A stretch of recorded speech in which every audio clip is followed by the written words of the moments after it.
મોરબીના બોડકી ગામે પાણી મુદ્દે ગ્રામજનોનો હાઈવે પર ચક્કાજામ, પાણી પુરવઠા વિભાગની ખાતરી બાદ રહીશોએ વિરોધ સમેટ્યો। મોરબી જિલ્લાના માળિયા તાલુકાના બોડકી ગામે પીવાના પાણીની ગંભીર સમસ્યાને લઈ ગ્રામજનોનો રોષ ફાટી નીકળ્યો હતો। લાંબા સમયથી અપૂરતા અને અનિયમિત પાણી વિતરણથી પરેશાન સ્થાનિક રહીશોએ આજે સવારના સમયે માળિયા નવલખી મુખ્ય માર્ગ પર એકત્ર થઈ ચક્કાજામ કર્યો હતો।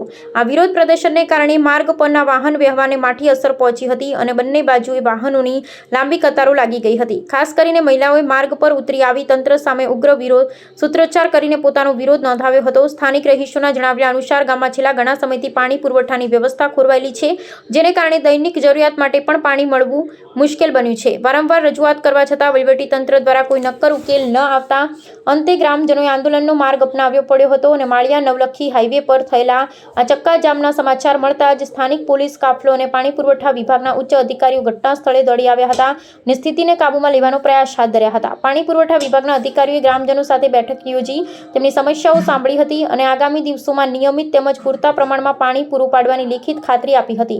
તંત્ર તરફથી સકારાત્મક આશ્વાસન મળ્યા બાદ ગ્રામજનોએ પોતાનો વિરોધ સમેટ્યો હતો અને માર્ગ પરનો વાહન વ્યવહાર પુનઃ કાર્યરત થયો હતો। જોકે ગ્રામજનોએ ચીમકી ઉચ્ચારી છે કે જો નિર્ધારિત સમયમાં પાણીની સમસ્યાનું કાયમી નિરાકરણ નહીં આવે તો આગામી દિવસોમાં વધુ ઉગ્ર આંદોલન કરવામાં આવશે।